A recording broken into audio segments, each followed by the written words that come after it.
Assalamualaikum warahmatullahi wabarakatuh. Bismillah, walhamdulillah, wassalatu wassalamu ala rasulillah, wa ala alihi wa sahbihi wa mawalah. Amma ba'du. Hai adik-adik, bagaimana kabarnya? Semoga semuanya dalam keadaan sehat dan tetap semangat ya belajarnya. Baik, pada kesempatan kali ini kita akan belajar di kelas 7 pelajaran yang ke-8, yaitu berempati itu mudah, menghormati itu indah. Adapun submateri yang akan kita bahas adalah mari berempati. Sekarang kita bahas, apa itu empati? Sebelumnya, apakah adik-adik mengetahui apa itu empati? Ya, empati adalah sikap ikut merasakan perasaan orang lain, baik tatkala orang lain tersebut sedang mengalami musibah maupun mendapatkan kebahagiaan. Empati merupakan sifat terpuji. Allah Subhanahu wa Ta'ala menyuruh umat manusia untuk berempati terhadap sesamanya, peduli dan membantu antar sesama yang membutuhkan. Salah satu cerminan sifat empati disebutkan dalam Quran surah An-Nisa ayat 8 sebagai berikut. A'udzu billahi minasyaitonir rajim. Bismillahirrahmanirrahim. Wa idza hadaral qismata ulul qurba wal yatama wal masakin farzuquhum minhu wa qulu lahum qawlan ma'rufa. Dan apabila sewaktu pembagian itu hadir kerabat, anak yatim dan orang miskin, maka berilah mereka dari harta itu sekedarnya, dan ucapkanlah kepada mereka perkataan yang baik. Ayat tersebut menjelaskan apabila ada kerabat, anak yatim, dan orang miskin yang ikut menyaksikan pembagian warisan, maka mereka diberi bagian sekedarnya sebagai tali kasih. Kepedulian terhadap mereka perlu ditumbuhkan.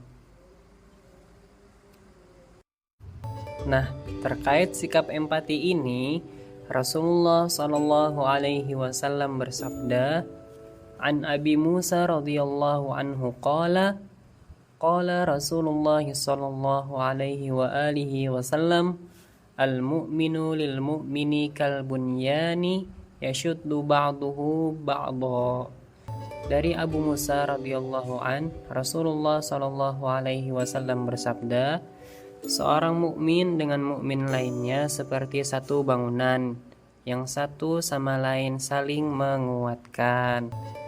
Hadis ini secara tidak langsung mengajarkan kepada kita untuk bisa merasakan apa yang dirasakan orang mukmin yang lain.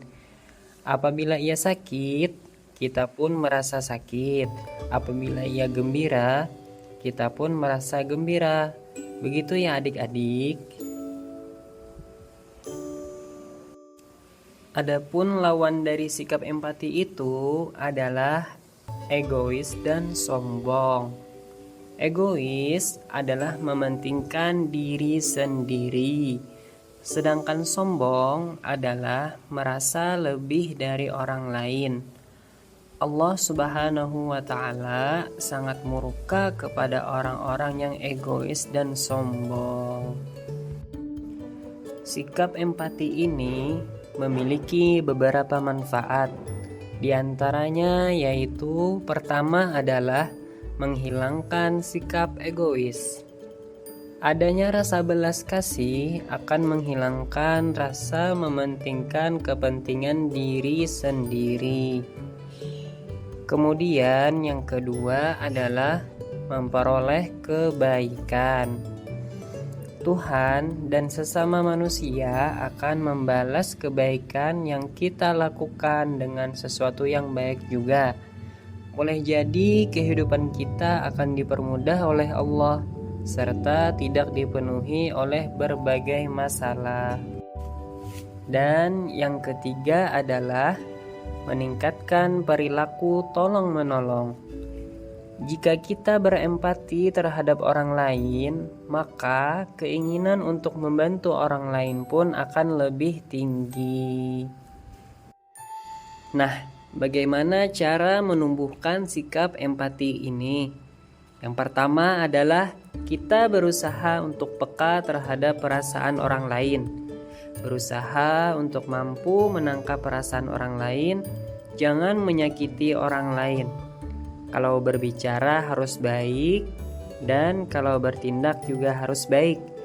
Jangan sampai hal tersebut menyakiti orang lain. Kemudian, yang kedua adalah membayangkan seandainya aku adalah dia. Jadi, kalau kita dipukul orang, sakit kan? Nah, kalau kita memukul orang, tentu saja dia pun akan sakit. Nah, kita harus mampu membayangkan diri kita adalah dia. Tidak boleh kita menyuruh orang lain, sedangkan kita sendiri tidak mau melakukannya. Gitu ya adik-adik. Selanjutnya yang ketiga, berlatih mengorbankan milik sendiri. Para sahabat itu ketika mereka bersedekah, ketika mereka berinfak, kadangkalanya tidak memikirkan diri sendiri. Nah, kita pun harus berusaha untuk seperti itu ya adik-adik.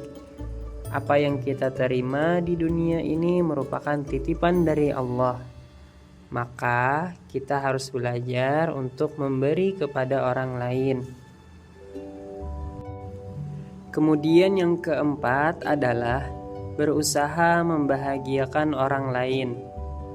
Ketika kita bahagia, kan rasanya senang, rasanya damai. Nah, orang lain pun sama.